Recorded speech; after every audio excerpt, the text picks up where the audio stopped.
Quiero comenzar con una breve ilustración de uno de los edificios o el edificio más alto que existe hasta el momento en la tierra.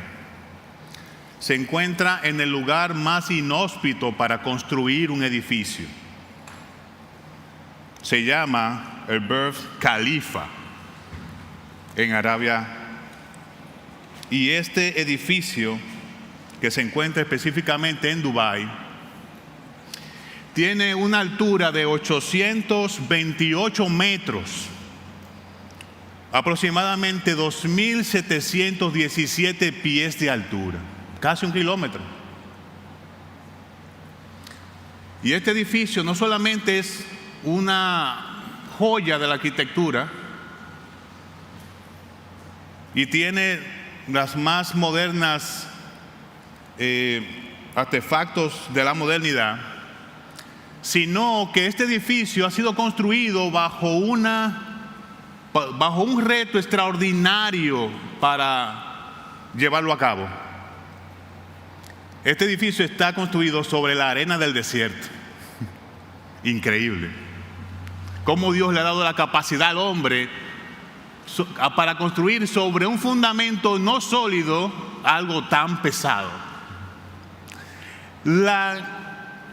El peso de este edificio, hermanos, es aproximadamente de 500,000 toneladas. Una cosa que es incapaz uno de entenderlo. Pero ¿qué hicieron los diseñadores de este edificio, que tiene aproximadamente 162 plantas? Hicieron lo siguiente: cavaron y encontraron un sedimento de piedra que no era muy sólido. Estaba constituido por piedras de cierta dimensión y arena, como si fueran conchas.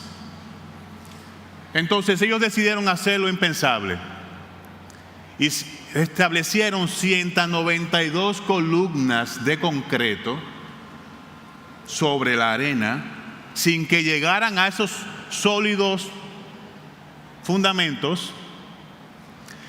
Le pusieron sobre esos 192 columnas una baldosa de concreto,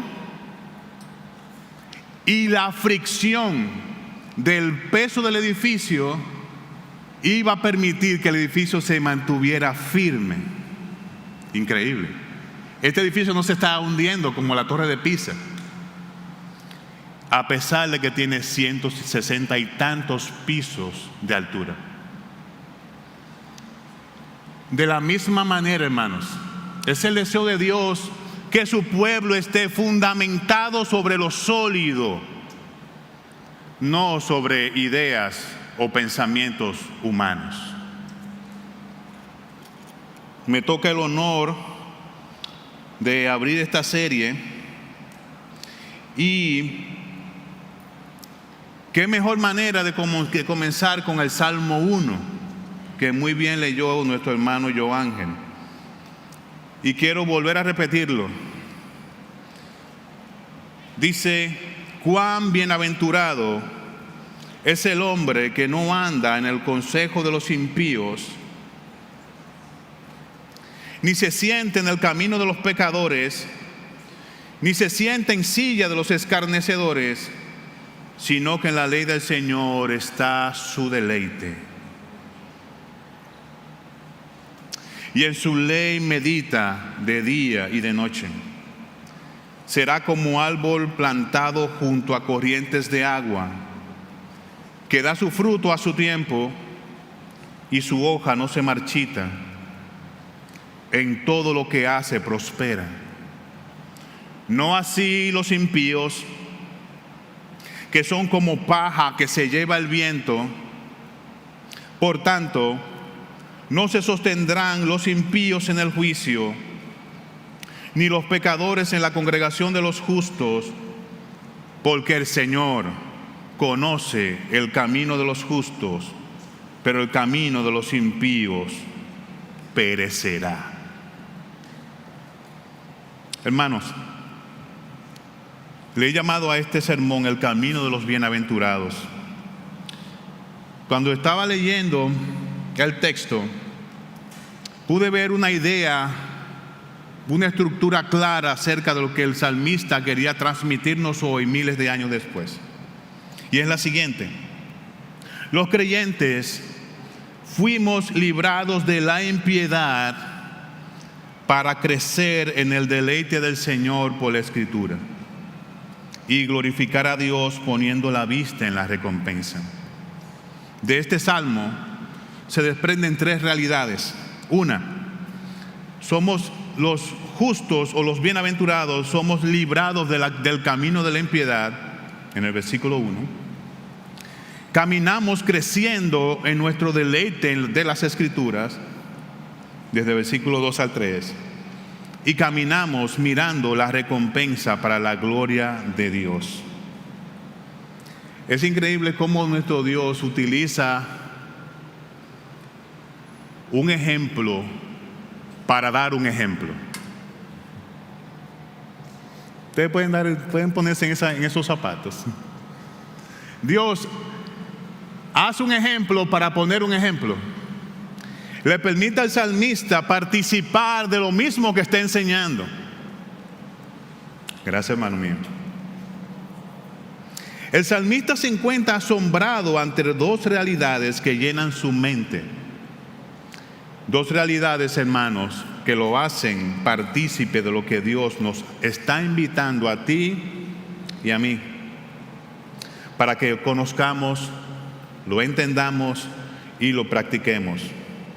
Al mismo tiempo, como solo Dios lo puede hacer, Él utiliza el asombro del salmista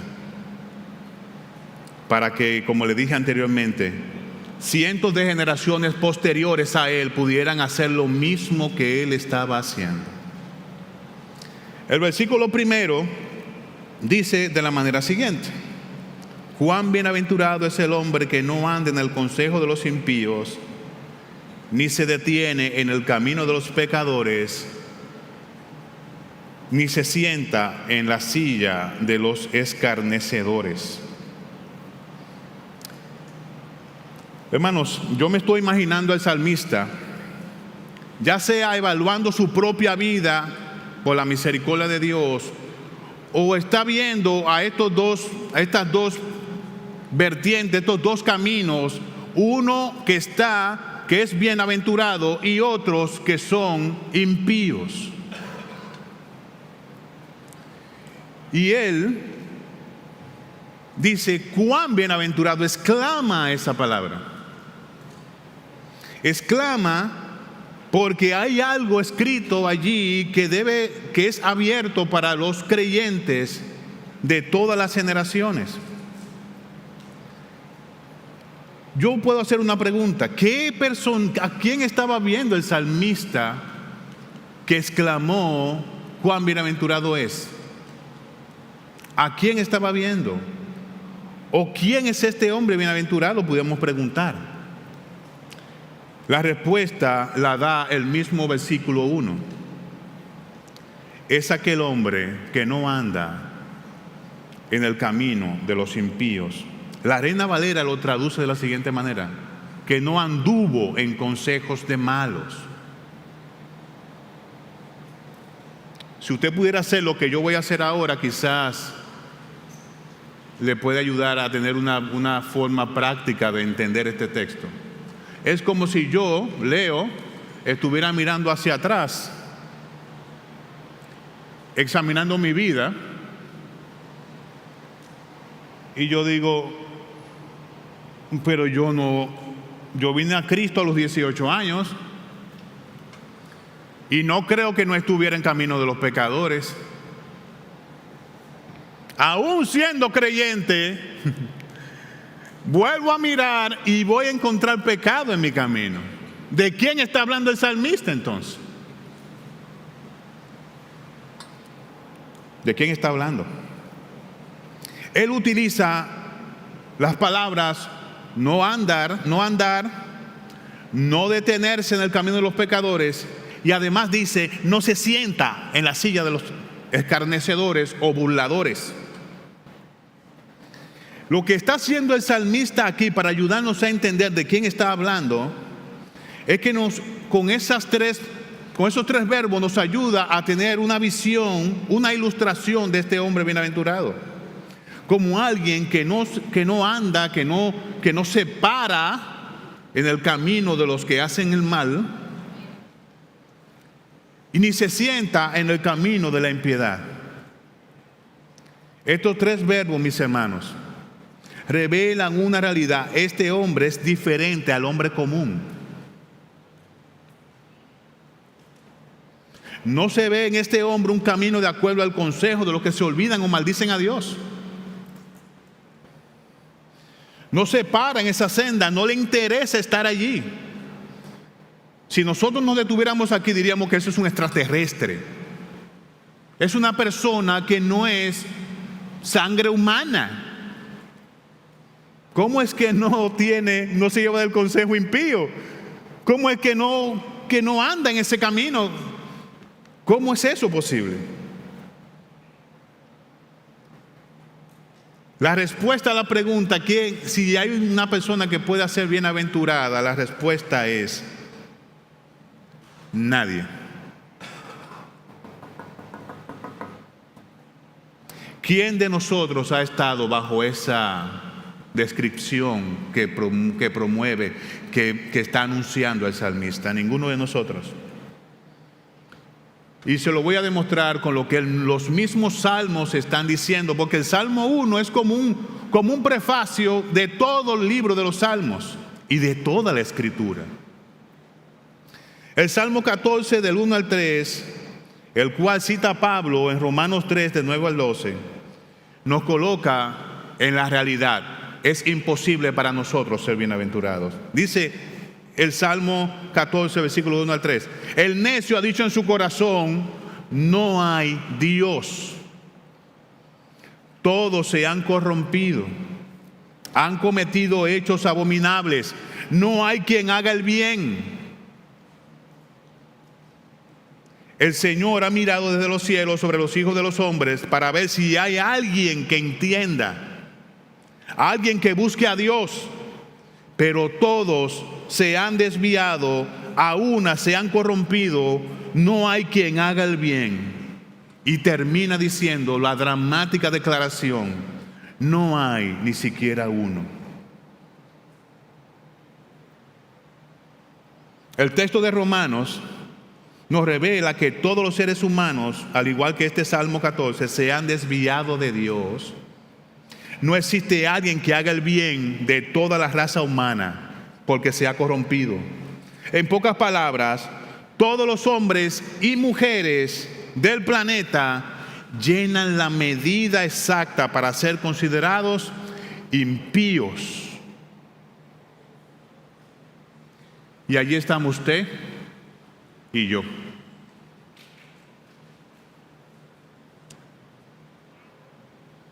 Cuando usted tenga un alto concepto de usted mismo, recuerde lo que dice el Salmo 14. Cuando Leo tenga un alto concepto de sí mismo, Leo recuerda el Salmo 14. Según las Escrituras, yo soy un pecador. Usted es un pecador. Por lo tanto, en el Salmo 1, nosotros no somos el bienaventurado. No somos los bienaventurados por decisión, sino el impío por naturaleza. Guay.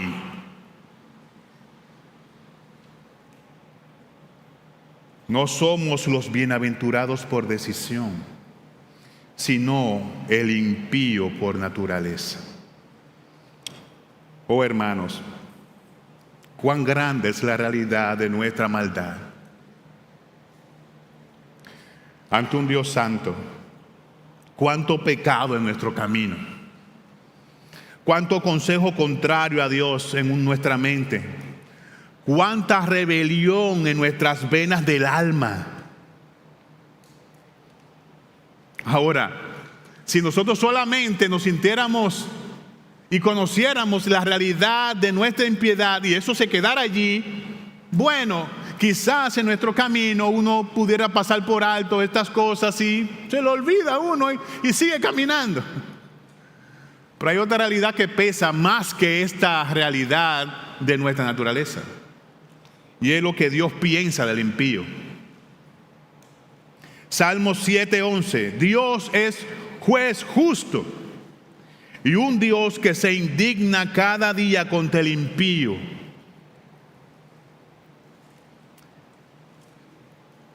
El próximo versículo dice: y si el impío no se arrepiente, él afilará su espada, tensado y preparado está su arco. Salmo 10:4. El impío en la altivez de su rostro no busca a Dios. ¿Qué dice Romanos? Nosotros no buscamos a Dios. Somos impíos. ¿Y qué es lo que dice aquí? Que nosotros no buscábamos a Dios y todos nuestros pensamientos es: no hay Dios. No, Dios pudiera sacar la mente de uno de nosotros, el corazón, y decir en el cielo: vamos a ver si encontramos en esta persona, si está pensando, si yo existo. Y mientras más busca, más vacío está ese corazón. No hay un ápice de un pensamiento que esté dirigido a que Dios existe. No hay temor de Dios en ese corazón. El Salmo 37:10 todavía es más dramático. Un poco más y no existirá el impío. Buscarás con cuidado su lugar, pero él no estará allí. El futuro del impío es desaparecer de la tierra para siempre y de la presencia de Dios para siempre. Él lo ha prometido en este salmo y en muchos otros lugares en la palabra de Dios. Muchos de nosotros no pensamos del pecado de esta manera. Nuestra visión no es bíblica. Minimizamos la realidad del olor a muerte que llevamos. Pero quiero ser fiel al texto, hermano, para que esto contribuya a tu gozo. Dios no tenía que perdonar tu impiedad.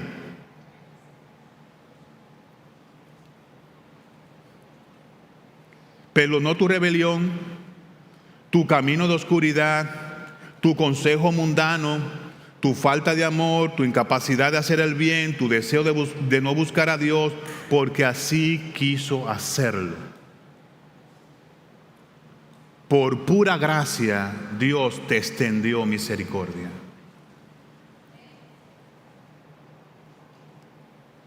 Bienaventurado aquel cuya transgresión es perdonada y cuyo pecado es cubierto.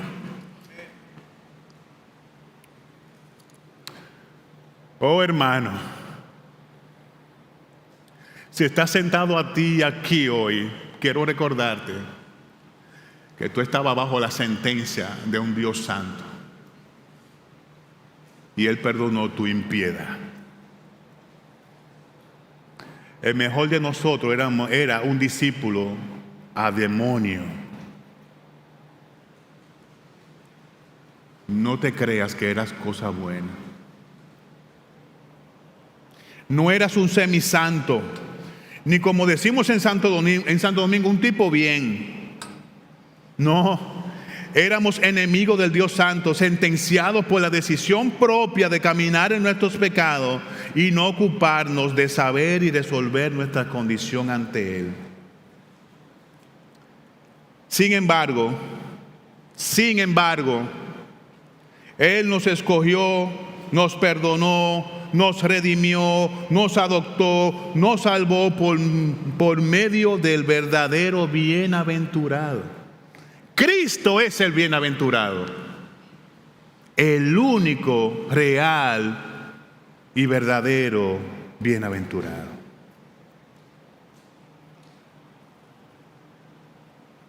Ahora bien, volvamos al punto donde dejamos al salmista parado, cuando dijo: cuán bienaventurado es el hombre. Ahora pueden comprender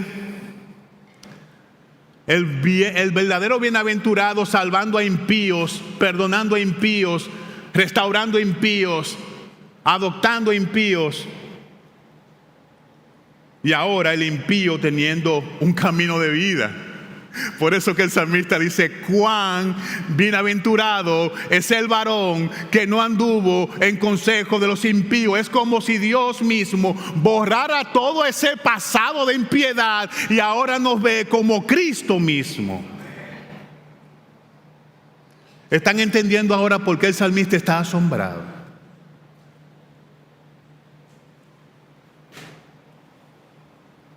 ¿Estás viendo al hombre bienaventurado?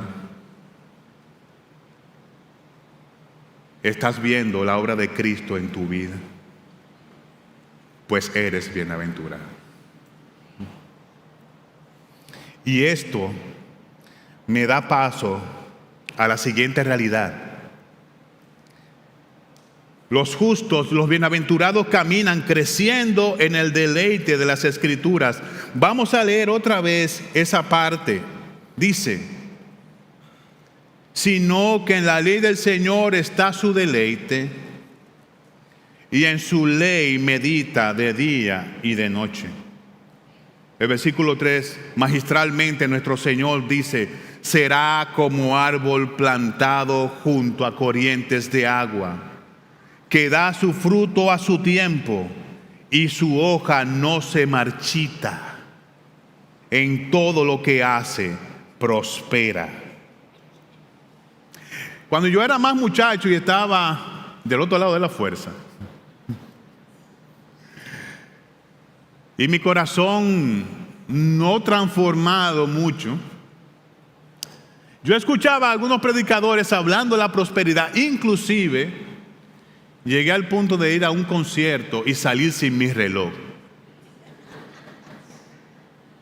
Un reloj que me regaló la hija del dueño de la compañía donde yo trabajaba. Me encantaba el reloj, pero yo lo ofrendé para Dios. Como que Dios necesitara un reloj, ¿verdad? Mi concepto de Dios era, sea alto o pequeño, era que Dios prosperaba a la gente. Sí, es verdad. Dios no me permitió meterme a fondo en estas cosas, pero aún así mi concepto de la prosperidad era completamente errado. Porque si la Biblia no define mi concepto, yo puedo, como ex impío, traer mis conceptos terrenales y deformar las Escrituras y mi propio camino. Entonces es por esto que es necesario que entendamos y tengamos un fundamento claro que se desprenda de las Escrituras. Y es necesario que como creyentes que han sido perdonados, hombres impíos o mujeres impíos que han sido perdonados, nosotros crezcamos en el conocimiento del Señor. Pero lo fascinante es que nuestro Dios no nos dejó esto como una tarea meramente filosófica o teórica o simplemente una tarea académica. Tú lees este versículo y todo te saldrá bien. O tú lees este versículo y el otro versículo y todo te va a ayudar. O tú lees este versículo, te aprendes este versículo y mañana tu vida va a cambiar. No es así la cosa. El salmista tenía las suficientes razones para deleitarse y exclamar. Y el salmista, con su ejemplo, nos ha colocado en una posición estratégica. Dios mismo, para ayudarnos a entender la necesidad de que debemos crecer en el deleite de su palabra. El salmista no coloca en estos dos versículos el deleite como algo que está periférico a la vida del creyente, algo que está fuera de las fronteras, algo que nosotros podemos tomar cuando queremos, algo que nosotros simplemente pudiéramos ser partícipes, pero que no es una obligación en la vida cristiana. No, el salmista nos ayuda a entender que el deleite es algo de suma importancia. Lo coloca como la fuente del bienaventurado. Usted quita el deleite de la ley de Dios, de la fórmula, y usted sigue siendo viendo a un impío tratando de nadar en la arena. Quitamos las escrituras y no hay forma de que este hombre pueda subsistir. Es en el deleite de la ley del Señor a lo que Dios nos ha designado, a lo que Dios nos ha dedicado, a lo que Dios nos ha establecido. Leamos el versículo 2, dice: sino que en la ley del Señor está su deleite, y en su ley medita de día y de noche. Este salmo, hermano, no puede ser más claro. De manera práctica, Dios lo que nos está diciendo es, y nos muestra, es que nosotros, que hemos sido salvados de nuestra propia impiedad, no una impiedad prestada, sino una impiedad propia, debemos estar dedicados a Dios por medio del deleite de las Escrituras, meditando en ella de día y de noche. Pero uno dice, ok, si la posición anterior era de impiedad, ahora por medio del verdadero bienaventurado, yo soy un hombre bienaventurado y Dios perdona mi impiedad, ¿por qué no me dijo a mí mejor, pórtate mejor? No sigas haciendo cosas impías. Esfuérzate por levantarte e ir a la iglesia los domingos. Dedícate a hacer cruzar a la viejita de la calle. Dale de tu dinero al necesitado. ¿Por qué no nos dijo eso? Porque pudiéramos ser, si Dios nos dice eso, pudiéramos ser no diferente a un musulmán, a un budista, a cualquier otro. Dios no nos llamó, hermanos, esencialmente a hacer buenas obras por nuestras propias capacidades, como que esto era el fundamento de la fe cristiana. Dios está mostrándole al salmista que aquellos que han sido libertados, aquellos que han sido perdonados, su tarea principal lo es estar ante el libro y ser maravillado por el Dios de la gloria.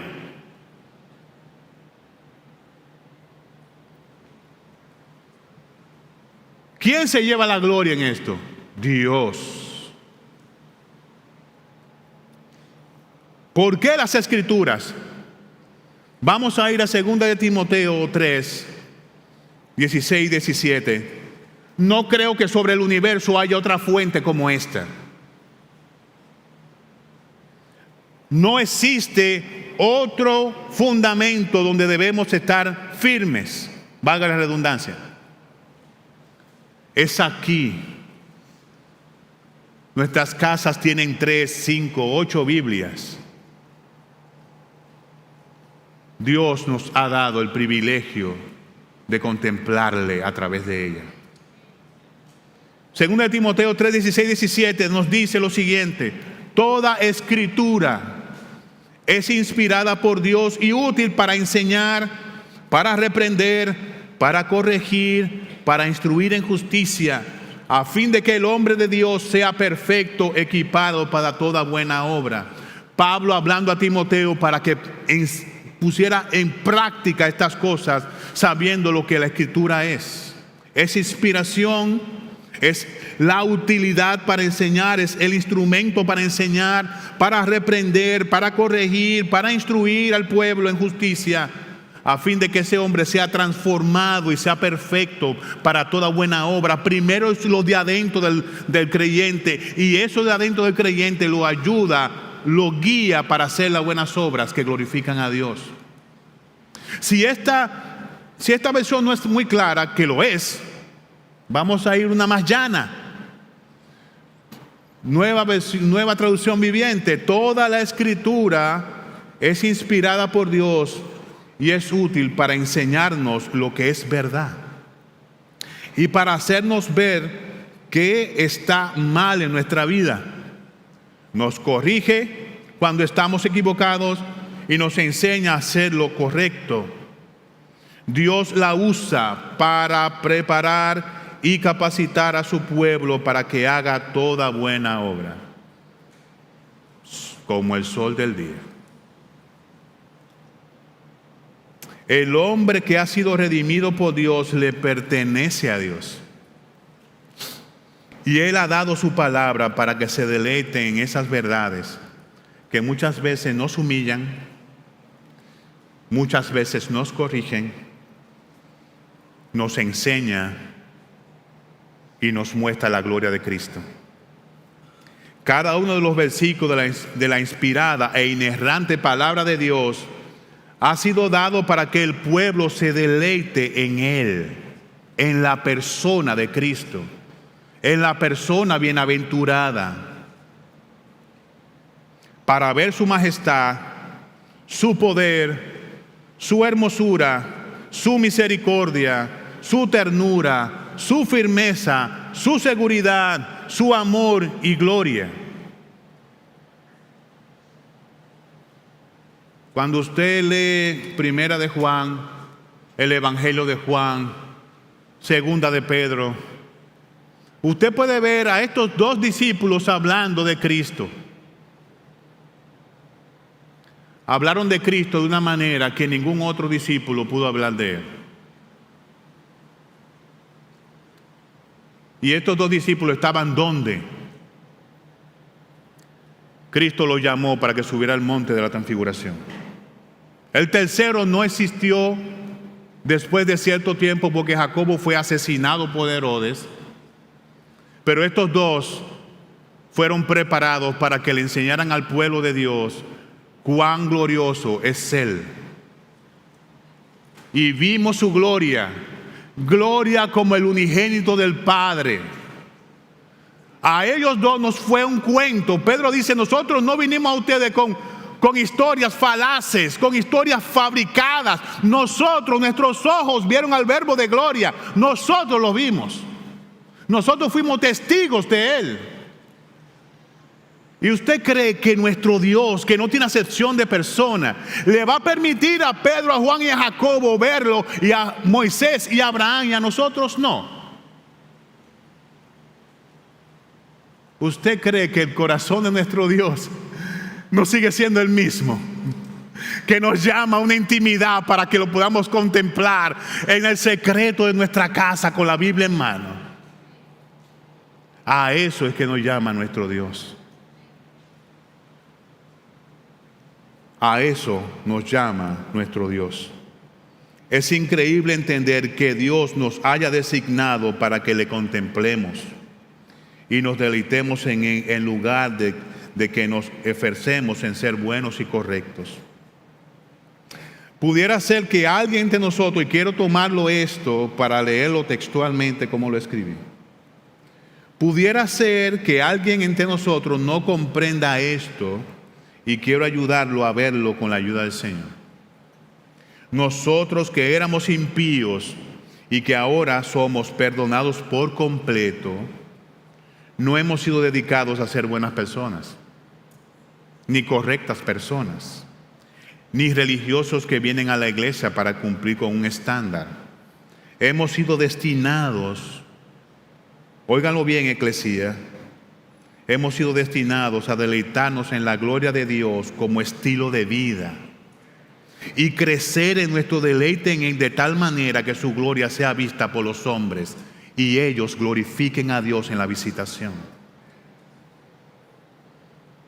No es mejor conducta, es un creciente deleite de su gloria. Por eso que en la práctica de lo que ha sido perdonado de su impiedad, el meditar en su ley de día y de noche es una urgencia. Él o ella reconocen que Dios le ha perdonado y esto es el motivo del deleite.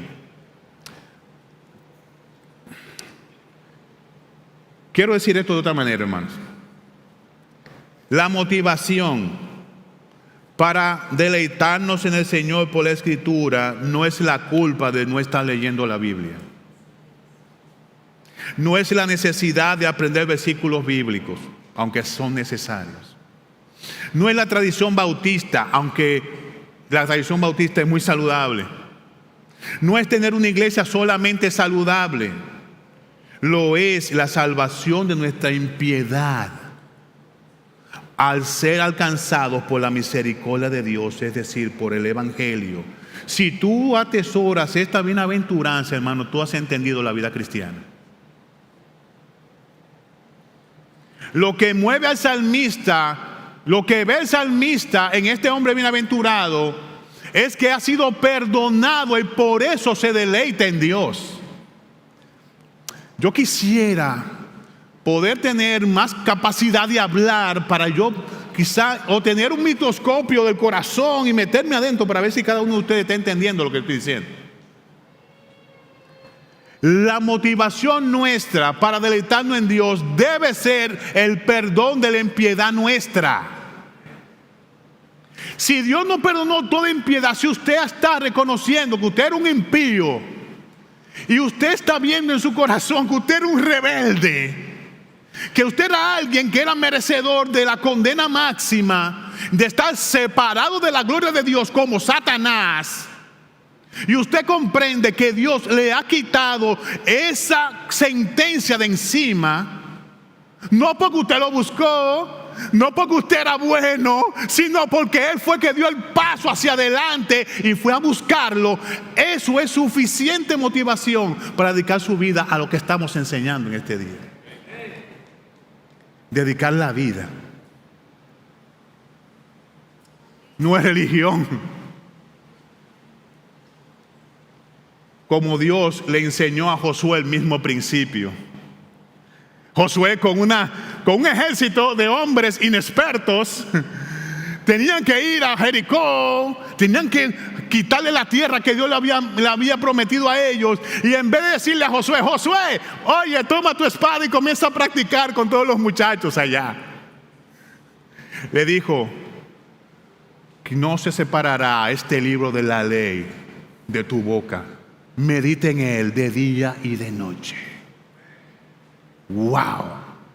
¿Y de qué está hablando Dios? Todo aquel que contempla al Rey confía en el Rey. Todo aquel que está viendo a Dios claramente no teme al enemigo. Todo aquel que sabe qué glorioso es su Dios no duda en la escasez. Todo aquel que está cerca de Cristo obedece a Cristo. Esto es contrario a nuestra genética humana. Uno es consciente y dice, oye, yo tengo que obedecer más a Dios, tengo que orar más, tengo que leer más la Biblia. Pero cuando uno entiende, es que nosotros éramos impíos. La mente cambia. O sea, Señor, es que yo andaba como los otros que están aquí en este salmo. Sí, así mismo ibas tú. Y ahora yo quiero que tú, en vez de hacer esto, que te dedicabas a hacer esto, lo que tú querías, todo lo que venía a la mente, todo lo que deseaba la carne, todo lo que venía a tu corazón, todos los planes que tú querías, ahora yo quiero que tú te dediques a pedirme que te muestre mi gloria en la palabra. A eso es lo que yo quiero que tú te dediques. Todo lo demás estará en orden en tu vida. ¿Por qué la palabra de Dios? Miren lo que dice Hebreos 4:12. Porque la palabra de Dios es viva y eficaz y más cortante que cualquier espada de dos filos. Penetra hasta la división del alma y del espíritu, de las coyunturas y los tuétanos, y es poderosa para discernir los pensamientos y las intenciones del corazón. ¿Qué otro libro puede hacer eso? Ninguno. No hay cosa creada oculta a su vista. ¿De qué estamos hablando? ¿Qué imagen la que tú me estás dando, Señor? ¿Cómo que este libro no hay nada que esté oculto ante Él? Bueno, porque yo soy la palabra y la palabra soy yo. Así de fácil. Por eso cuando vamos a la Biblia es a encontrarnos con Dios, hermanos, que vamos. Sino que todas las cosas están descubiertas y desnudas ante los ojos de aquel a quien tenemos que dar cuentas. Decimos que nuestro llamado como creyentes es a dedicarnos a crecer en nuestro deleite en Dios por medio de la meditación de la ley, debido a la ilustración que el mismo salmista da.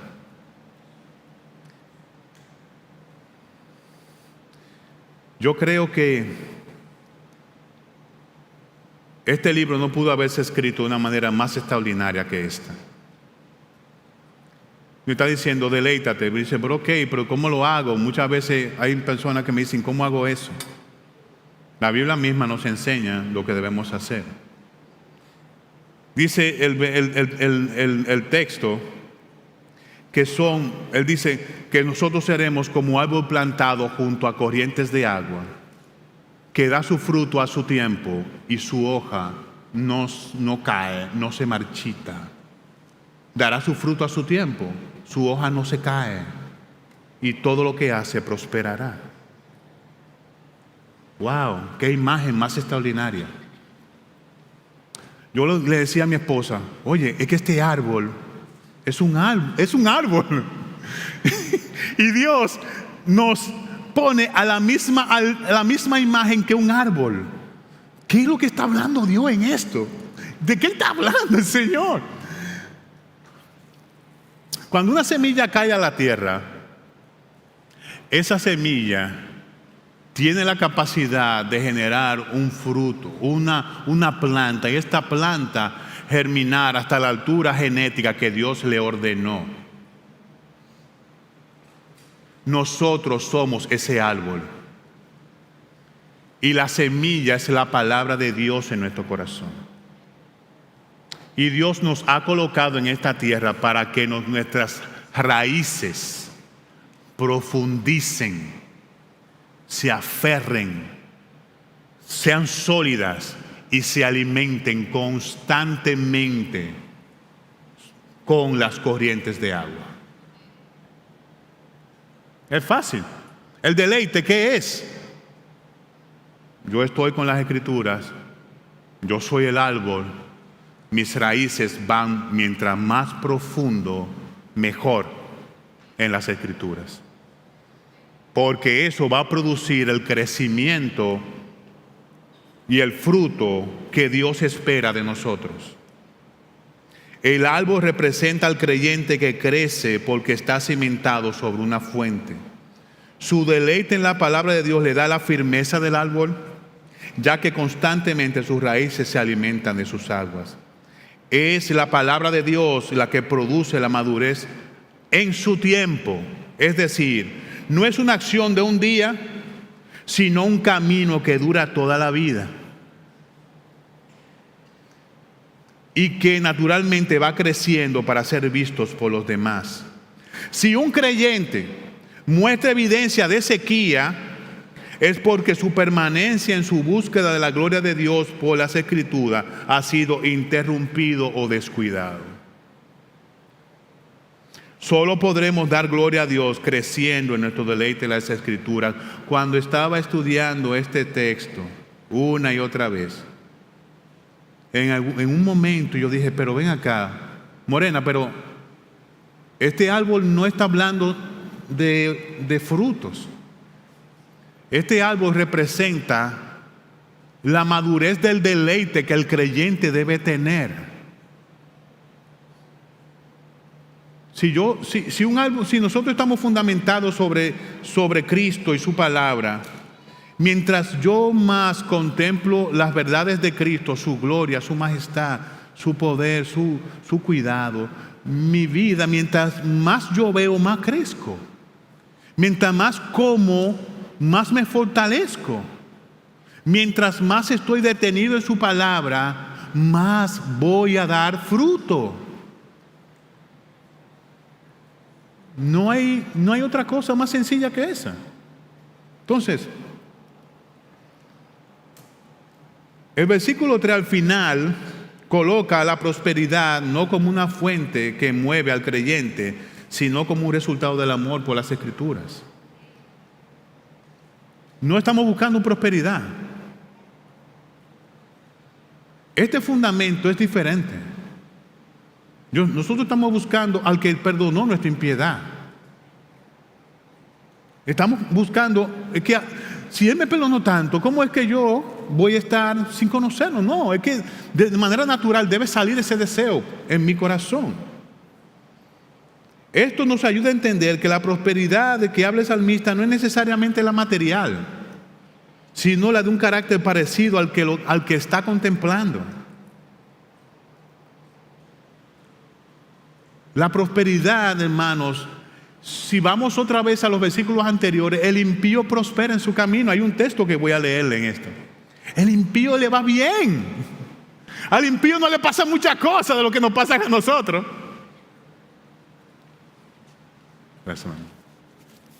El impío vive muy cómodo. Dios le da millones a esa gente. Le da riqueza, le da capacidad, le da fama, fortuna.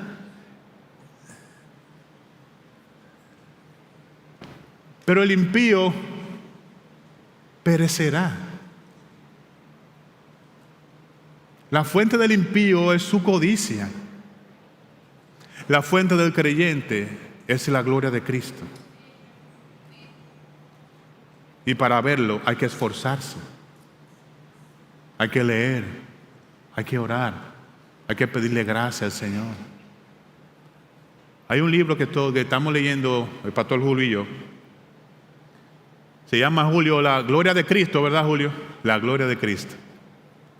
Y dice Owens que los creyentes, que contemplar y meditar es un ejercicio difícil para mucha gente. Porque la gloria de Cristo es pesada. Dice él, es pesada. Y necesita dedicarle tiempo. Yo no puedo esperar con mi pala en las Escrituras, darle un golpe y que salga petróleo. Yo tengo que excavar y excavar y excavar, botar la pala y buscar un pico y seguir picando hacia adentro. Porque los tesoros de Cristo los tesoros de Dios están escondidos en Cristo. Y en la superficie Cristo no se ve muy claro. Yo tengo que profundizar en las Escrituras. Por eso Fidelis está aquí.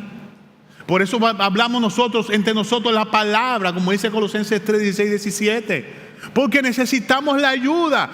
Llamas a un hermano, ora por él y habla de las Escrituras, y Dios se muestra entre ustedes, revelando cosas constantemente. Porque nosotros necesitamos la ayuda. La teología no se hace sola. Pero sí necesitamos esforzarnos y cavar hacia adentro.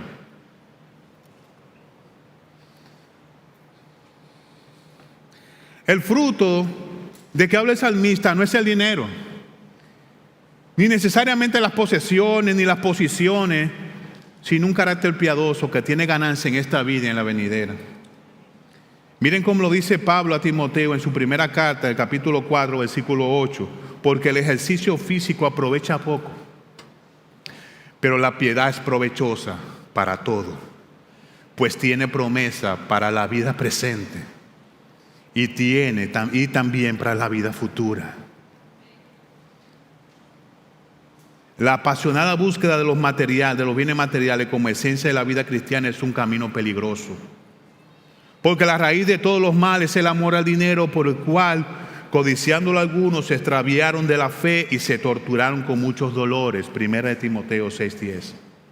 El que se mantiene en la impiedad siempre mostrará una búsqueda incesante por lo efímero y lo incierto de las riquezas. Eclesía, Pastor Leo, cuídate de la codicia. Deleítate en el Señor. Pon tu mirada en la palabra de Dios. Esto me da también la oportunidad de hablar de nuestra última realidad, que es caminar mirando a la recompensa para la gloria de Dios. El salmista, hermanos, contempla a los impíos desde la perspectiva bíblica. Dios le ilumina para que pueda ver la realidad de los que se van por el camino de la impiedad. Quizá el salmista recordó a Job 21:18, que dice: son como paja, los impíos, son como paja delante del viento y como tamo que arrebata el torbellino. Aunque la impiedad presente una ilusión por medio de las riquezas y las posesiones, la realidad es que a la luz de la eternidad, ellos son como una paja que es arrebatada por el viento. El impío, dice el Salmo 10, 4 al 5, En la altivez de su rostro no busca a Dios. Todo su pensamiento es: no hay Dios. Sus caminos prosperan en todo tiempo. Tus juicios, oh Dios, están en lo alto, lejos de su vista. A todos sus adversarios lo desprecia. El salmista ve con realidad bíblica la prosperidad del impío. Ve que no estará ninguno de ellos sostenidos en el juicio. Este hombre está evidenciando, el salmista, que ha crecido como un árbol plantado junto a corrientes de agua. Está viendo a esta gente que prosperan, dice, y aman a Dios, toman en cuenta su palabra. ¡Wow! ¡Qué penoso! Esa mente está sobria, porque la palabra de Dios controla lo que ve. El autor del Salmo contempla al impío para ver su final. Yo hablaba con una hermana ayer, mi esposa y yo fuimos a su casa. Yo le decía: ¿por qué Dios permite que el salmista, hablando de este mismo salmo, vea al impío? ¿Para qué es eso? ¿Por qué es que el Señor permite que nosotros miremos la recompensa del impío? Para que nuestra fe para que nuestros ojos puedan ver lo que realmente está detrás, para que nosotros valoremos lo que la Escritura dice, para que nosotros tengamos una perspectiva clara de la vida, para que nosotros no estemos confiando ni sigamos el camino del impío.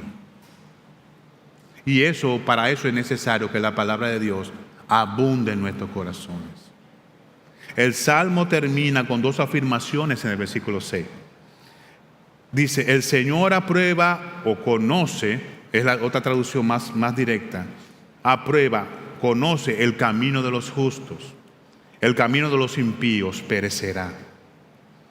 El hombre y la mujer bienaventurada pone su mirada en la recompensa, porque quiere agradar a su Señor.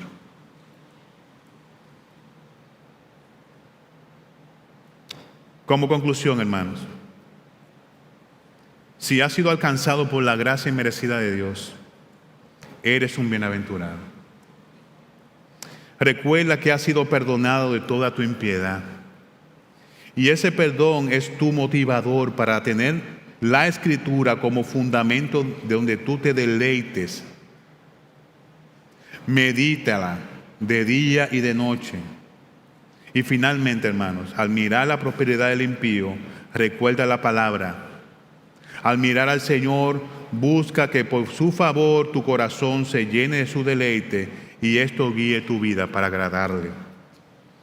Como aplicación, iglesia, eclesía, te animo a meditar en esas verdades de manera que veas la Escritura como el fundamento de tu vida en Cristo.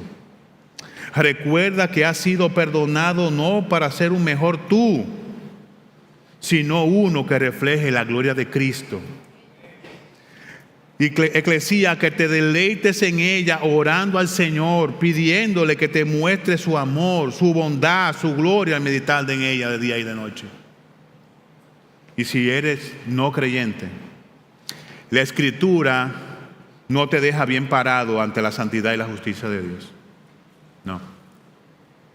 Él te llama impío si no te has arrepentido, reconociendo tu pecado y viniendo a Él para seguirle. Por lo tanto, al escuchar estas realidades que Él ha anunciado, que he expuesto, te pido que consideres profundamente tu condición y pidas perdón al Señor por desconocer tu situación de enemigo de Él. Si confiesas que eres un pecador y le pides perdón al Señor, Él te perdonará. Porque Él se goza en perdonar a un impío que se arrepiente. Nosotros somos un ejemplo. Que el Señor te bendiga, iglesia.